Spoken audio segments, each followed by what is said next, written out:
Taxes, taxes, taxes. Benjamin Franklin wrote, the only two things consistent in life are taxes and death. You were listening to Wealth Talks with the McPhees.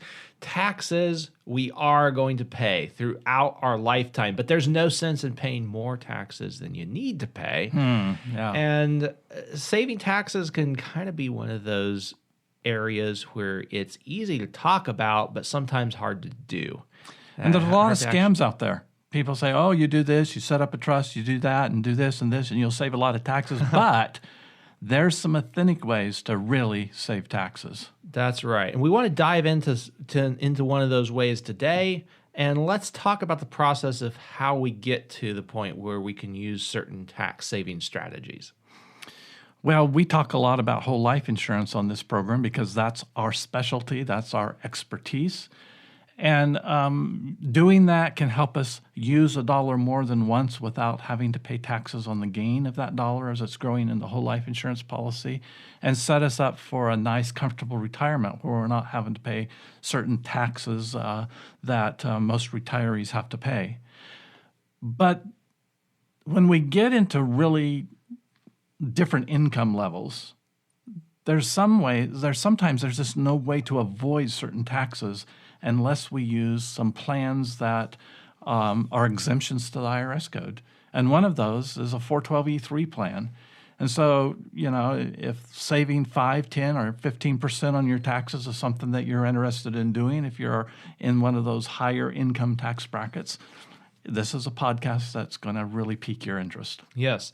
Now, for you who listen to this show regularly, you know that we talk about how so many people that put money away in tax-deferred plans, how there's not really a huge tax savings in the long run. And that's because many people put too much away in those tax-deferred plans, and then they have to take it out when they get to retirement. They don't necessarily get it in a lower tax bracket. They don't have the option to work with that strategically.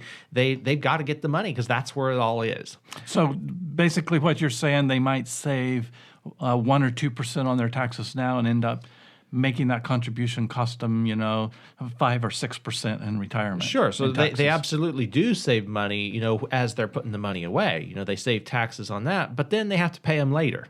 Yes. And if they've put all of their assets into one of these plans, then when their income's really not going to change that much, as far as what's taxable in the future. So you're talking about like the 401ks, the 403bs, the IRAs that are set up for the traditional IRAs.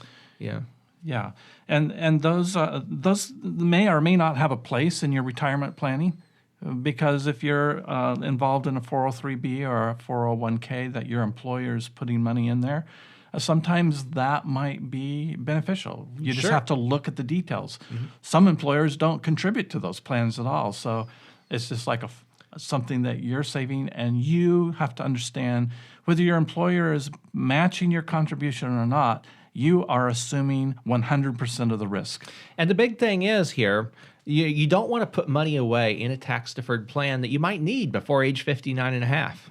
Absolutely. Or that you would need in early retirement. You want to have money that's outside of those plans, that's fully accessible and usable for you.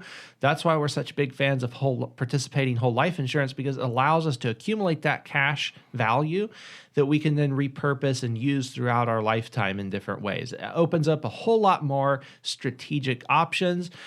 And that includes some of these tax-deferred plans. When we get down to the point, those can be strategic options once we have a foundation of liquidity set up through our whole life insurance. So we talk a lot about the 10-20-70 principle here. And oftentimes when I'm discussing that with a client or a prospect, I'll say that is a starting point. So that is a starting point. So what is the 10-20-70 rules? Let's keep 10% of what we make. Let's never spend more on credit card debt or non-performing debt, more than 20% of what we make. And let's force ourselves, or let's discipline ourselves, I should say, in living on 70%. But some of us make more money than others, and at a certain point in time, there's only so much money that we need to really live comfortably. So if we're still spending 70% of our income at that time, and much of that could be spent on taxes at this point because our income has risen, that's out of balance. And we need to do something about that because now we're not being really good financial stewards. And so what do we do with that extra money that we start making when we've disciplined ourselves to live according to the 10-20-70 principle, and now the 70% is more than what we really need to function on? So once you get to that point, and once you have a nice foundation of liquidity in your whole life insurance, now, tax-deferred options may be a strategic way to help you save taxes. Yes, and I love that we're talking about the 10-20-70 rule because it's all based on percentage. So it doesn't matter what your income is. You have a very good guideline here as to how much you should be saving and how much you should be living on. And so, and then when we take that 10%, we can design policies that fit people according to their needs. So the person that is very high income earner, or has a very high net worth, they have a policy based on that 10-20-70, that 10%. And we are designing that policy also based on percentages of what they put in is what they get out. And then also maybe we have a lower income earner, maybe a student, maybe someone who just doesn't make as high of an income. Maybe they But they can still participate in these whole life insurance policies. They participate in their 10%. And we're still using that percentage to create a whole life insurance policy that is going to have cash value to be there for them. And, it's going to, that percentage system is going to determine how much death benefit they have and how much cash value they have. And so we can get this to fit all different income levels and all different net worths. And the key ingredient is, do they want this? Do they want to be disciplined to set aside that 10%? But now we're talking about something a little bit different. We're talking about, hey, if you are in a very high tax bracket because of what you're making, we have a plan that may fit your needs. The tax brackets run from 10 to 37%. And almost 50% of Americans don't even pay any income taxes to the federal government. And so we're talking now to a very special group of people that have been able to create an income for themselves that is higher than the average American. These often are business owners, and business owners have a really unique opportunity to be able to avoid paying taxes on that extra income that they've disciplined themselves to earn. And it's called a 412(e)(3) plan. Some people call it a fully qualified, guaranteed benefit plan. And how is that different from the other plans that we've been talking about, John? Yeah, so they'll call it either the term that you used, or sometimes I've heard it called a fully insured defined benefit plan. But most of the plans that people are familiar with that are tax deferred plans would fall into the umbrella of defined contribution plans. So a 401k, a 403b, a SEP, those types of plans, they have defined contributions. Either the employee may make some of those contributions, sometimes the employer makes part of the contribution or all of it in the cases of certain plans. But either way, the employee, receives the contribution. The contribution is what's defined. And then, whatever the market does, that's what they'll end up with. In the future. So you're putting in a certain amount, but you don't know what it's going to yield. Don't know what it's going to end up doing because it's dependent on how it's invested and what the market does over the time from now till retirement. And here's an issue with that right from the get-go. A lot of people put money into those thinking they're going to get more in the end. And so by making that contribution, they lower their standard of living today in hopes of a better living tomorrow. And we just need to point out that is not guaranteed to happen. Right. For sure. It isn't. And that's why, too, it's important not to put away money that you might need before age 59 and a half. Because a lot of that money is under lock and key until some point in the future, because those are the tax deferred rules. Oh, so, you can get it. You just have to pay taxes and a huge penalty. Yeah, yeah. And there are a few loopholes, like for first time home buyers or for certain emergency situations, but it's very limited. And then we have to remember what happened in 2008 when the market corrected and people lost a huge amount of what was in their 401k. Or even just last year, 2022. Yes. So what they thought was there, just, when it comes time, it may not be there. Right. And currently, I just read yesterday that 36% of 401k owners have taken money withdrawn from their 401k to help them meet the increasing inflationary prices that we're facing. Okay, so and now that means how many of them? 36% of 401k owners. That's huge. That's huge. That's got to be, that they're paying a penalty on that. They're paying a 10% penalty, plus they're going to pay taxes on it for this year. That's not a good financial strategy. They're not only experiencing inflation, but that penalty acts like another huge inflationary thing. I mean, they just paid a huge penalty on that. Well, the chances are they've not been earning 10% on what they have been contributing, but now they're going to pay 10% to the federal government when they take the money out that they put in there. Yeah. Ouch. So defined contribution plans, contributions are defined. The employee or the participant takes the risk, of what's going to happen to that money between now and retirement before they're ready to use it. A defined benefit plan is different, where you kind of work backwards. So you define what benefit is the employee or the participant going to receive out of the plan, and then an employer makes contributions to meet that goal. So let's just break this down a little bit. So you're basically saying, what do I want to earn in retirement on a monthly basis? I can define that today. Out of this plan. I can define that right now, that I want to earn $10,000 every month for the rest of my life when I retire. Okay. I can make that definition right now. And then based on that, I will know what I have to contribute today for a certain period of time to guarantee that income will be there for me. Right. So that's the employer taking that risk now. So the employer has to make contributions to a defined benefit plan, which is part of the reason that these plans have not been so popular in recent years, because that's extra risk for the employer. So defined contribution plans, easier to set up, less risk for the employer. Defined benefit plans, the employer has to take some risk that the income is going to be there to put into that. In fact, is the 401k plan actually replaced the pension plans of the old days, where the employer was responsible and they for ended making up totally underfunded. And they underfunded them, and they weren't guaranteed. It was a mess. And even the government underfunded them. Many states are way underfunded in their pension plans. I think there's only 2 that are really funded completely. And 2 out of 50. Wow. So anyway, but these are different. These 412 plans are different than those old pension plans. And here we're talking about, we're not talking about, the market dropping out and now the employer suddenly having to put more money into these plans. When we're talking a 412(b)(3 plan, remember, this is called a fully insured defined benefit plan. We're not depending on the market here. Insured takes the risk out of it. So that's what insurance is for. So what's happening inside these 412(b)(3 plans that makes them different than the typical defined benefit plan? Oh, that's a good question. And the answer is it's a contract with an insurance company that when you make the contribution to a defined benefit plan that's a 412(b)(3 plan, they say, okay, that's going to purchase an annuity or a whole life insurance policy, both of which are guaranteed products.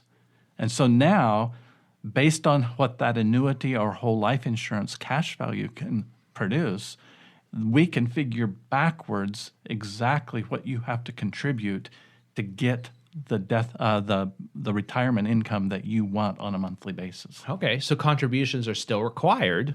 Absolutely. But if you're the business owner, you have some flexibility about how you define that requirement, and it's not going to be going up significantly if the market drops out because it's not tied to the market. So let's talk about what type of person would these plans work best for. Okay. Because obviously, if I'm an employer and I've got 100 employees, I'm not going to want to really necessarily have to contribute a large amount of money to these people every month. So what are we talking about? Who are these plans really designed for? Yeah, so there is some flexibility in how these plans are designed, because there are rules that you can't exclude.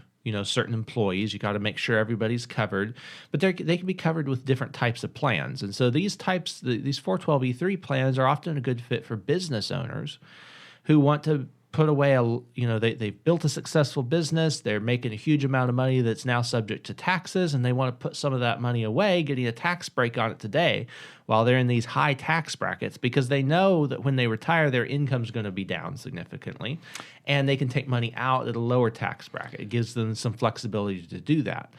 And the customization comes in because they can specify a fair contribution amount for their employees, but often the business owners are going to be a little bit older. They're going to be able to put more money away in one of these plans for their own retirement. So that brings up the question of how these plans are designed, and they're really designed by third-party administrators, because they have to have a third-party administrator that sets out, okay, I'm a mom and pop.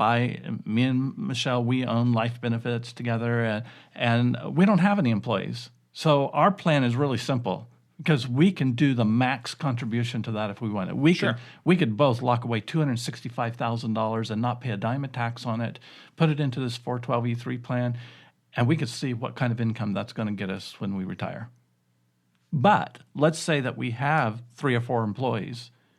Well, based on those employees' age and what they do to make this business run, their contribution to the business and its profitability, now those are rated based on IRS regulations on how much we would also have to contribute to our employees' defined benefit plan. Mm-hmm.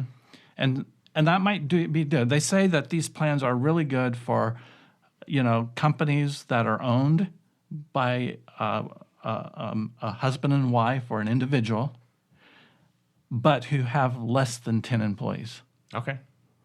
Because otherwise it could be cost prohibitive to enter into these plans for the business owner.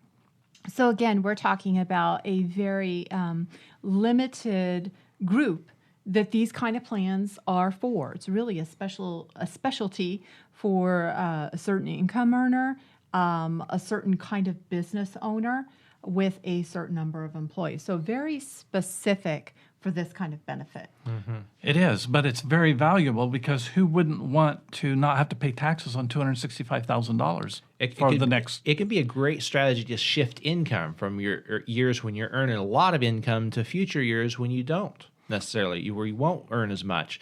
Now you can fall in a lower tax bracket, but still take an income in those years at a lower bracket. Mm-hmm. So if someone's making $300,000, $400,000 a year, and they only really need about $100,000 to live on, this is a huge opportunity for them to put that money aside for the future instead of having to pay Uncle Sam 37% or 35% on that those earnings today. That's right.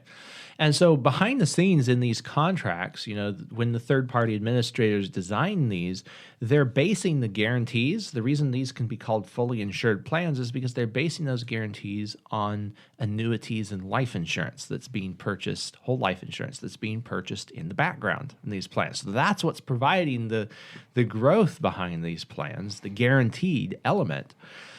So let's talk about what happens. Let's say you get to retirement, you started one of these plans, and now you need to start taking money out. What happens to the life insurance that's in the plan at that time? Well, first of all, you don't have to start taking any money out until you're 75, which is an advantage as well. Okay, because a lot of other plans, it's 72 that you're forced to take money out, or they fine you 50% of what you were supposed to take out. The other thing is that that life insurance has been building up in there. But if you followed our advice, you've also purchased life insurance with before tax dollars right today. Mm-hmm. Okay. Now, that policy that you've been purchasing in the 412(e)(3) plan, the death benefit on it and the cash value in it is probably much higher, because you've been able to put a lot more dollars that were tax exempt to make that purchase. Okay. And so now all you do is you liquidate the cash value in your policies that you bought with after-tax dollars, and you purchase that whole life policy, and it becomes yours. And So you can get it out of the plan. You just transfer it right out of the plan. Okay. And now you've left a bigger legacy than you could have otherwise. Now, we can only get 50% of what we're contributing going to whole life insurance in these plans. Okay, so it's not going to be the whole plan. And so the annuity part now then kicks in, and it's paying, it's what's providing our guarantee. Oh, there's another thing. You could just leave it in the plan and not take anything from it. Take all your income from the annuities. That death benefit is still going to be 100% tax-free for your legacy. Okay, so there are multiple options available. It depends on what your goals are, whether you want to get the life insurance out, whether you want to keep it in the plan. There are some different options, but that is a strategy that would need to be considered as part of setting up a plan like this. So, Michelle, this reminds me of a story that you were talking about before we started the podcast today. We're talking about a different route here, or an additional branch of what's possible down the road. And you were talking about when we first had GPSs way back in the early 80s, and how we were in a Actually, shopping. no, it was 2000s. It was in the 2000s. Yeah, Oh, okay. I mean, I'm going back too far. I'm sorry. Okay. And we lived in Salem at the time, and we had gone to Portland, and we had some shopping to do, and we had the kids with us, and it was a rainy day, and we had told them, well, we'll get ice cream when we're done. You know, we kind of put that carrot out there, you know, a little treat for everybody. And so when time came, we put into the GPS, you know, an ice cream shop, and GPSs didn't work real well during that time, and we drove around. And I remember there were a lot of tall buildings around, and we thought it might be mixing the signal up or something. We went up by the zoo and the hospital on the hill and wound around all over there. Underpasses, overpasses, bridges. Finally, we said, okay, well, let's head towards home, and then, you know, as we get closer, we'll put in a, you know, ice cream shop again. And we did, and it wanted us to go all over the place. Finally, we drove home and had ice cream. But, you know, GPSs, Google Maps, or Google, you know, the iPhone and everything is so much better now. You put in an address, it tells you when, you know, what time you'll arrive. It'll, you know, you can even change the time you leave, so you find out, you know, am I going to need to plan ahead if I go there in the morning? And recently we were in Texas, and we put, you know, an address in, and we were going along. Well, apparently it didn't really take into account some of the frontage roads. And so we had some issues where we would suddenly be going on a frontage road, have to turn around and go back. And it would recover pretty quickly and tell us where we need to go. And so that was good. But then more recently, Tom and I were back in the East, and we were traveling along, and in this, we had noticed it another time that we had traveled, you know, like the day before, where it was just a little bit sluggish to tell us where to go. But this time it took us, you know, we missed the exit because it told us after we passed it, and we had to go another 11 miles, you know, 55, 60 miles an hour, 11 miles. We knew we were going in the wrong direction. That's 22 miles out of our way. But we had to continue on in that course because there was no way to get off. But as soon as we found, you know, as soon as that next exit came, we made sure we got on it so we could start heading back in the right direction. And, you know, sometimes that happens with our finances too. We'll be, you know, we know where we want to go. Sometimes we make a wrong turn, and we can quickly turn around and get right back on the path. Sometimes we are in a direction that we have to go much further. But as soon as we can turn around, we want to turn around because, you know, the farther we go, the more time we're burning up, the more money it's costing us. And so whenever we know our destination, we want to get there in the smoothest way possible. And sometimes we have to be rerouted. Sometimes there might be an accident along the way or something that comes up where we have to reroute.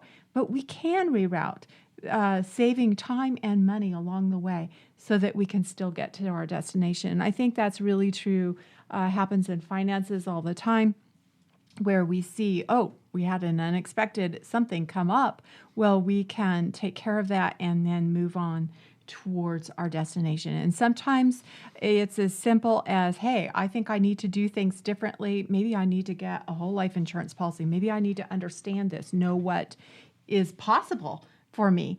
Or maybe I'm a high income earner, or, I have one of these businesses that you've talked about where I'm making a lot of money. I've already got whole life insurance. That's working really well for me, but I need something else to save taxes and to provide a certain benefit, a defined benefit for the future. Then this might be another plan. This reminds me of the story Louis Brandeis, the Supreme Court Justice, said. He lived in Alexandria, Virginia, and he worked at the Supreme Court, which is in D.C. And this is many years ago. This is a long time ago. And he said, I have a choice of going home two different ways. I can go across the toll bridge and pay the toll, the tax, and I can get home pretty quickly. Or I can go out of my way, about a mile and a half, and go over a bridge that was built as a social service to decongest downtown traffic in D.C. And if I do that, it's a free bridge. But it takes me longer and more planning to get home because it takes me a little bit longer. He says, the sad thing today is most Americans, when it comes to taxes, doesn't even know the free bridge exists. That's why we're talking about the 412E3 plan today. Many people don't even know this free bridge exists. And so this is a really, really good plan for people that are in those high income tax brackets. It's no different than someone trying to switch some of their income from income earned to capital gains tax, because that saves in taxes too. And so this is just another alternative that the wealthy understand. And like John, you were saying, this is for people that are making more money than what they really need right now to survive on, to live on, to have a comfortable lifestyle. And they want to ensure and make sure that they've got that same lifestyle in the future. That's right. So all of this comes down to being a wise steward with the resources, the financial resources that each of us have been entrusted with. That goes back to a biblical foundation, and you can get our book, A Biblical Guide to Personal Finance, your latest book. It's an excellent book that goes through some of those biblical truths that a wise financial foundation come from.